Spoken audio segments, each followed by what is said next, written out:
If you want to run and shoot in Counter-Strike, this is the video for you. We're going to go over every method for running and shooting you can abuse to get more kills in CS2. I'm sure as you can see on your screen, these tips are broken, so make sure to watch to the end to see them all. If you're not sure you can trust me, I'm Louis, a 3000 elo player on Faceit, and I play internationally with Team USA at LAN events around the world. I've included timestamps in the description below, so you can skip ahead or revisit any tip you like. So one thing that you guys can do is if you see there's a bot here in top connector, is you're kind of accurate when you are just shifting around like this. Now, you're not very accurate with an AK or a rifle, but you are very accurate with pistols. But if you want to be accurate with the rifle and give the illusion that you are running and shooting, one thing you can do is literally just strafing across and then just tapping your strafe key while still holding the direction you're moving. Now, a lot of you guys know that counter strafing is letting go of the other key to strafe, but if I were to shift, hold my A key, then hold down D, you can see that my bullets are going to go where my crosshair is, and I don't even have to let go of the opposite key. This is almost like how snap tap works, where you don't have to release the opposite key at all to get the accurate counter strafe. So one thing you guys can do, if you are just lurking around, let's say towards A, and let's say there is a player towards under balk, if I was kind of in a hurry, I don't even have to stop to shoot this guy. I just have to tap the opposite strafe key and literally just keep holding the direction I'm moving. Now, one reason why I would lurk out palace is if the CT started to fight towards mid. I knew this was all clear. I could just shift out like this without even stopping and then instantly get the space. A lot of people would just walk out, let go a shift, and just try to counter strafe very quickly, but you actually don't have to do that at all. It's just as simple as just tapping the opposite key, and then you have all the space that you need. Another running and shooting mechanic that you guys can abuse is the crouch slide. Now, I'm not talking about just like the donk slide where he's ADing and strafing whatever direction he wants to. This is the crouch slide. Now, the reason this is good is because if I knew, let's say there was an opper towards A ramp, which I can place a bot here for a good example, and he's in CT holding towards ramp, instead of me just strafing out and counter strafing being an easy target, I can just run and shoot this guy by sliding across the screen like this. Now, the reason this works, it's almost the same as the shift walk where you tap the opposite strafe key without letting go of the other one, because it's slowing down your momentum so much that you're going to be accurate 100%. Now, one thing that we can do to make this even faster is by strafing out like this and then crouching as soon as you see the guy. Now, what makes this really good, especially if this is a rifler right here, or it could even be an opper where they're holding a lot higher angle. If you come out of this angle, he's going to be holding a position like this, and then as soon as you're going to see him, you're going to be going down at a very fast speed. He might even shoot you here, or he might not even be able to track you because you're moving so fast, and you're going to have the upper hand because you're going to be constantly moving. Now we're going to go over a tip to keep your head moving during gunfights, making you almost impossible to hit. But first, let me tell you about the monkey. Skins Monkey is a CS2 skins trading site marketplace that provides an instant way to get new skins. The favorite thing about Skins Monkey is that I can trade skins that I no longer want and trade it for a skin that is equal value. If you use code LouisCS2, you get a $5 bonus on your first trade, and if you want to buy skins, you can get a 30% deposit bonus plus an extra 5% using my code. The link is down in the description. Thank you, Skins Monkey, for sponsoring this video. So we can't talk about running and shooting without watching a Donk demo, and this is a really good round to show kind of what we talked about, and he's putting it in game so you guys have a better understanding on how to use it. So he's going to be shift walking into Donut. He's not really worried about counter strafing at all because he obviously just has to tap his key. But one thing he does here is he gets close on this wall. Now, the reason he's getting close on this wall is because it's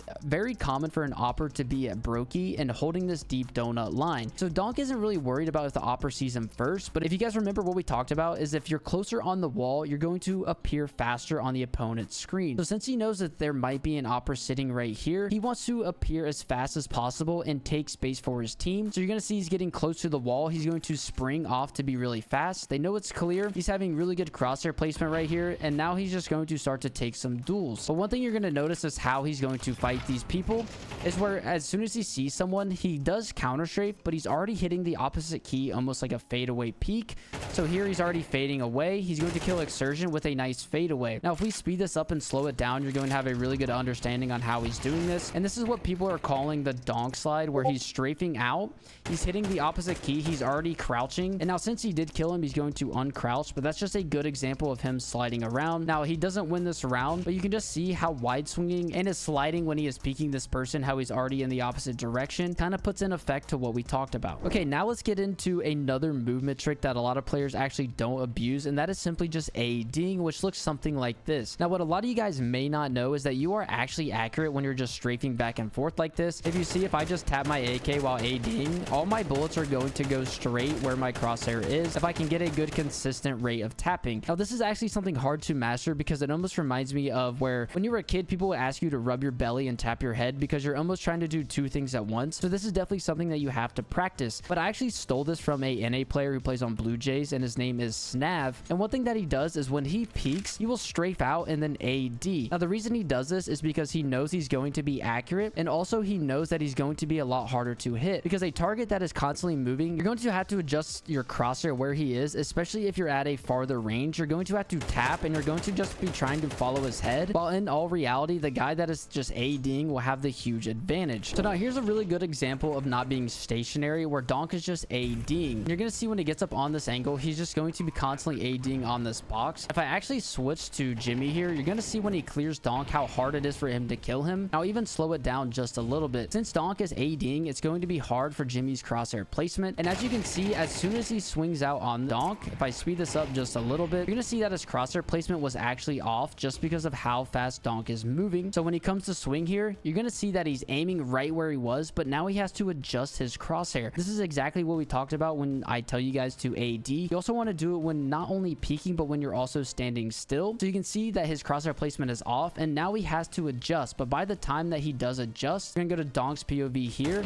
and Donk's already killing him. Now Donk's going to keep spraying because he's going to expect two towards Cat, but now that he knows that someone else is here, Torzy's going to have to clear him as well. But Donk knows someone is there, so he's swinging really wide just to also throw off this crosshair placement. So when Torzy wants to come and peek him, you can see that he literally has to tuck just because Donk is moving so much that he can't even aim at him. This is going to give Donk the upper hand. And now also one thing to note is that since Donk is in this corner, Donk knows he's trapped, and the only way that he can get out is if he kills Torzy. So instead of just sitting in this corner right here waiting to get pre-fired, Donk is going to swing out into Torzy, and he's going to win the duel. Donk is always moving, and so should you guys as well inside of CS2. Either you're standing still in a corner like Donk was here, or even if you're just holding towards ramp, you want to make sure that you're constantly moving. Anywhere on the map, you never want to be standing still in CS2. Due to us playing on this sub tick, which is basically 64 tick, you can almost give the illusion that you are running and shooting. So if you are someone that does want to just play normal Counter-Strike and actually Counter-Strike to kill, then giving the illusion is your other best bet. So one thing to give the illusion that you are running and shooting is mastering the wide swing. One thing that we need to make clear is that when you are closer to the wall, you are going to appear a lot faster when you are swinging out. So if I were to swing off this wall, I would appear a lot faster on this person's screen that would be in bottom con. But the only disadvantage of this is that he would be able to see me first, because when I'm about here on this wall, whoever's playing either on cat or in con, even though I'm not peeking out the angle, he will be able to see my body. Now if you do want a wide swing with a good 50-50 advantage, one thing that you can do is play farther back from the wall. So if I were to swing, then obviously I wouldn't be as fast, but we would see each other at equal times. Unless this guy is sitting really close to the wall, then I would have a good chance at not really seeing him first, but appearing a lot faster because of this little crack that he's holding. So if I were to place a bot right here, I would want to swing past this angle, and now he wouldn't be able to see me, but I would still be able to capitalize on this kill, because he would either have to tuck, wide swing, or literally just try to fight me in this little sliver of a crack, but he wouldn't be able to shoot me at all just because he's playing so close to the angle. So now that you guys kind of understand the wide swing, the other thing that you need to have is crosshair placement. If you guys watch a lot of pros, especially Donk, who is a master at running and shooting, you will know that he has really good crosshair placement. So one thing you can do is just go around and place bots at certain angles. Like a very popular angle would be someone sitting on Apex if they want to come out ramp, and I could just practice wide swinging and just placing my crosshair at this head level. One thing that a lot of pros do that they've talked about in the ESL podcast is that they like to study Bit's crosshair placement, because this guy is a headshot machine. So what they do is almost try to mimic his crosshair placement, because he has a good visualization of where the enemies are, and he's able to just put his crosshair where their head level is. And he also has really good spray control, so his spray is always going to be landing on the head as well. So if you guys aren't really familiar with where to place your crosshair, it's really good to just go around and place spots on the map like this and just try to remember where your crosshair is. And even sometimes there's positions where players, if you are at an anchor position, will have lineups for their crosshair. So maybe if I want to play tucked on triple, I could line up on this little poop spot right here and just wide swing and be able to instant headshot anyone that's coming out of this angle. Now the next thing you need for the wide swing is obviously good movement. If you just wide swing out and then just try to left click, you're obviously not going to kill them. Or if you're just holding your D key and then letting go, you're still not going to be accurate. Just as you can see here, my bullets aren't going straight as soon as I let go, even though they do sometimes, which is kind of crazy because that's how CS2 works. But you'll see most of the time it's going to be inaccurate. So you want to make sure that you're pressing the opposite key at a very fast rate. Now a good little tip about counter strafing that a lot of players don't really know is this movement trick. And this movement trick is that if you do want to wide swing, you will be faster if you strafe to the left and then to the the right, because obviously you're going to be covering more ground, and since you're already moving, you're going to be gaining a lot more speed. So if you want to seem very, very fast on someone else's screen, make sure you're strafing in the opposite direction and then hit them with the wide swing, because you will be at a faster velocity, of course, because you're starting more from over here. Now, if you don't want to do all this extra right here by just swinging like this, you can obviously back up all the way here and then just a wide swing all the way from the angle. But if you are close and you know people may be in connector, you can just go to the left real quick and then strafe out, and you're going to appear a lot faster. You could do it anywhere on the map. Like a good example is over here towards B site, where if you want to strafe to the left and then peek, this is something you can do as well, just to appear faster. And then maybe if you want to clear this angle, you want to go to the left, and then if you want to clear cat, you go to the left and then peek over here. Now you can also do it towards the right side as well, where I'm strafing to the right and then going over to peek towards market. If you do swing fast enough and you do counter strafe hard enough, it's going to seem like you are running and shooting on the other person's screen. If this video helped you, make sure to check out this video on the best settings in CS2 by clicking the video on screen now.